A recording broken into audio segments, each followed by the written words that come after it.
సింహరాశి. ఈ సింహరాశి వారికి మార్చి నెల 2024 సంవత్సరానికి గాను ప్రొఫెసర్ డాక్టర్ ములపూడి సత్యనారాయణమూర్తి నేను మాస రాశి ఫలితాలు చెబుతున్నాను.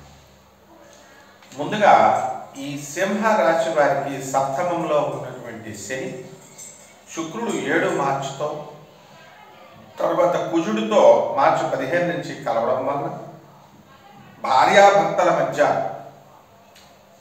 మనస్పర్ధలు రావడానికి అవకాశాలు ఉన్నాయి. జీవిత భాగస్వామితో కానీ, వ్యాపార భాగస్వాములతో కానీ జాగ్రత్తగా ఆచితూచి మాట్లాడుతూ వెళ్ళాల్సినటువంటి అవసరం ఉంది.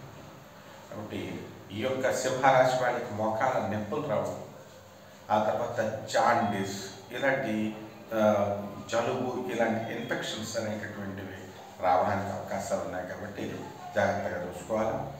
ఇక 8వ ఇంట్లో ఉన్నటువంటి రాహువు శుక్రుడితో 31 మార్చి నుండి, రవితో మార్చి 14 నుంచి, బుధుడితో మార్చి 7 నుంచి ఉండడం వలన మనకి అనేకమైనటువంటి విషయాల పట్ల వీళ్ళు మనస్పర్ధలు పొందుతూ ఉంటారు. ఖర్చు పెట్టింది మీరే అవుతారు బంధుమిత్రుల వినోద కార్యక్రమాల్లో.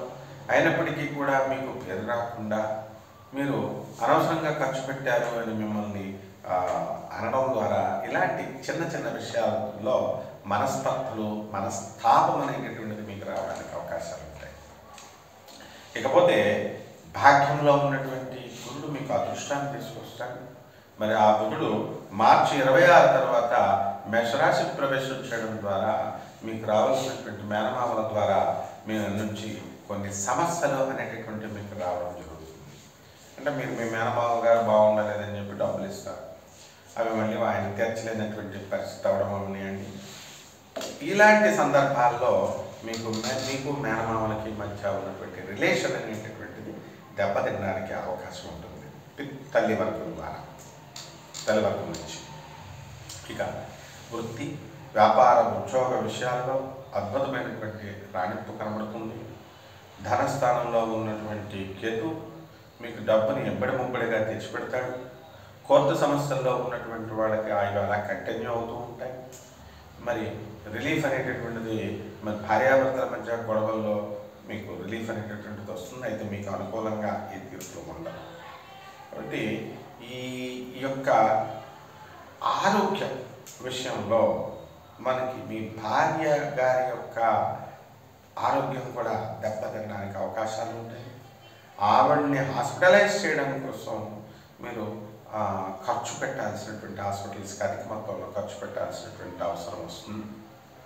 కాబట్టి కంగారు పడాల్సినటువంటి అవసరం లేదు. ఇది కోట్ల మందికి కామన్ ప్లాట్ఫామ్ మీద చెప్పబడేటటువంటి రాశి ఫలితాలు.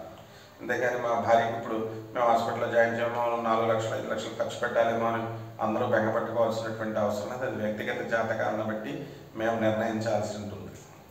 అలాగే ఈ యొక్క విద్యార్థులు ఎవరైతే ఉన్నారో మరి అటువంటి వాళ్ళంతా కూడా బ్రహ్మాండంగా చదువుతారు, మంచి మార్కులు వస్తాయి. ఇక ప్రభుత్వ ఉద్యోగాల కోసం అప్లై చేస్తున్నటువంటి వాళ్ళు ఎవరైతే ఉన్నారో చాలా జాగ్రత్తగా చదవాలి. అసలు అనుకూలమైనటువంటి పరిస్థితే లేదు. అయినప్పటికీ కూడా మీరు డిస్కరేజ్ అవ్వకుండా మరి నేను చేయాలి పట్టుదలతో అని ఉండాలి. ఒక ప్రొఫెసర్గా నేను స్టూడెంట్స్ని మరి ఎప్పుడు కూడా ఎంకరేజ్ చేస్తాను. కాబట్టి మీరు జాగ్రత్తగా చదవండి, ముందుకెళ్ళండి, గ్రహస్థితులను అధిగమించి మీరు చదవాలి అని నేను చెప్పడం జరుగుతుంది. కాబట్టి మనకి కోరుకున్న చోట్లకి విశ్వవిద్యాలయాల్లో సీట్లు అనేటటువంటివి రాకపోయినప్పటికీ కూడా ఏదో ఒక విశ్వవిద్యాలయాల్లో మంచి వాటిల్లో సీట్లు రావడం విద్యార్థులకి జరుగుతుంది. అంటే అధికమైనటువంటి ఖర్చుతో డబ్బులు విదేశాల్లో ఏంటంటే డబ్బు పెడితేనే మీకు విశ్వవిద్యాలయాల్లో సీట్లు ఆ విధంగా మీకు రావడం జరుగుతుంది అన్నమాట. అలాగే వివాహాలు కానటువంటి వాళ్ళు ఎవరైతే ఉన్నారో మరి ఇటువంటి వాళ్ళందరికీ కూడా వివాహాలు 7 మార్చి నుంచి మార్చి నెలాఖరు వరకు కూడా అవడానికి అవకాశాలు ఉన్నాయి. అలాగే సంతానం లేదు, 8 సంవత్సరాల నుంచి సంతానం లేదంటే అని బాధపడుతూ ఉంటారు. అటువంటి వాళ్ళందరికీ కూడా సంతానం అయిపోవడానికి అవకాశాలు ఉంటాయన్నమాట. దీనికోసం మీరు ప్రత్యేకించి ఏ గుళ్ళు గోపురాలు తిరగాల్సినటువంటి అవసరం లేదు. ఏ ఫెర్టిలిటీ సెంటర్స్కి డాక్టర్స్ చుట్టూ తిరుగుతూ కోట్ల లక్షల రూపాయలు ఖర్చు పెట్టాల్సినటువంటి అవసరం లేదు. మీకు మీరుగా రెగ్యులర్ మెడికేషన్ అనేటటువంటిది కంపల్సరీ తీసుకోవాలి. మంచి డాక్టర్స్ ద్వారా. అంతేకాని ఫెర్టిలిటీ సెంటర్స్కి వెళ్ళి వాళ్ళు ఏదో మిరాకిల్స్ చేస్తారు అని అనుకోవడం మాత్రం పొరపాటు అవుతుంది. ఈ విధంగా ఎవరైతే ఈ సొంత వృత్తుల్లో ప్రొఫెషనల్స్ ఉంటారో, డాక్టర్లు, లాయర్లు, చార్టెడ్ అకౌంటెంట్స్, తర్వాత ఇంజనీర్లు, వాల్యూడ్ ఇంజనీర్స్, వీళ్ళందరి పరిస్థితి బాగుంటుంది. ఇన్కమ్ ట్యాక్స్ కన్సల్టెంట్స్ వీళ్ళందరిది కూడా. అండ్ రియల్టర్స్, రియల్ ఎస్టేట్ రంగంలో ఉన్నటువంటి వాళ్ళు, బిల్డర్స్, వీళ్ళ యొక్క వ్యాపారాలు చాలా అద్భుతంగా ఉంటాయి.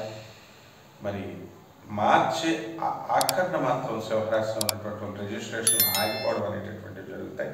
డబ్బులకి ఇబ్బందులు పాలవుతారనమాట. బిల్డర్లు అవనేయండి, కొనేటటువంటి కస్టమర్లు అవనేయండి, ఏవో ఒక టెక్నికల్ రిజల్ట్స్తో మీకు రిజిస్ట్రేషన్స్ అనేటటువంటి నిలుపుదల అనేటటువంటివి జరుగుతాయి అన్నమాట.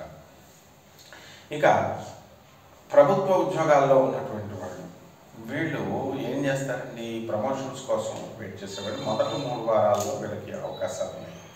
ఆఖరి వారంలో వీళ్ళకి రావడం అనేటటువంటిది జరగదన్నమాట. కాబట్టి ఈ విధంగా స్త్రీల దగ్గరికి వద్దాం. ఈ స్త్రీలకు కూడా చక్కగా మనశ్శాంతి అనేటటువంటిది ఈ నెలలో ఉంటుంది.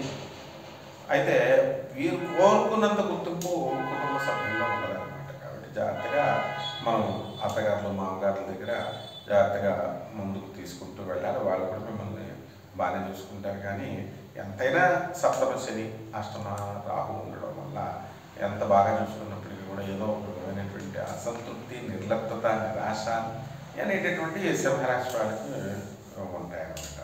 కాబట్టి రెమెడీస్ దగ్గరికి వచ్చేసరికి 2 రెమెడీస్ చేసుకోవాలి మీరు. శనికి శని జపం చేసుకోవాలి, శని స్తోత్రాలు చదువుకోవాలి, శనికి కిలోంపావు నల్ల నూనె, నల్లని వస్త్రాన్ని శనివారం ఉదయం 8 గంటలకి పేద బ్రాహ్మణులకి దానం చేసుకోవాలి. అలాగే రాహుకి రాహు జపం చేసుకోవాలి, రాహు స్తోత్రాలు చదువుకోవాలి. రాహు కిలోంపావు మినుముల్ని, ఆవుపేట రంగు ఉన్నటువంటి దాన్ని వస్త్రాన్ని పేద బ్రాహ్మణులకి శనివారం ఉదయం 8 గంటలకి దానం చేయాలి. అక్కడేమో రాహుకి బెజవాడ కనకదుర్గమ్మ పాదపద్మాలకి అమ్మవారి కుంకుమార్చన చేసుకోవాలి. బెజవాడ వెళ్ళాలి, విజయవాడ కనకదుర్గమ్మ తల్లి దర్శనం చేసుకోవాలి. ఇంద్రకీలాద్రి పర్వతం చుట్టూ ప్రదక్షిణం చేసుకోండి. అలాగే ఈ యొక్క శనికి జమ్మి చెట్టు పూజ చేసుకోండి. జమ్మి చెట్టుకి నీళ్లు పోయండి. శనివారం నాడు వెంకటేశ్వర స్వామి కానీ, ఆంజనేయ స్వామి వారికి కానీ పూజ చేసుకోవడం ద్వారా, అలాగే ఇద్దరికి చేసుకుంటే ఇంకా మంచిది. ఈ విధంగా చేస్తే ఈ నెల బ్రహ్మాండంగా మీకు ఉంటుంది. శుభమస్తు.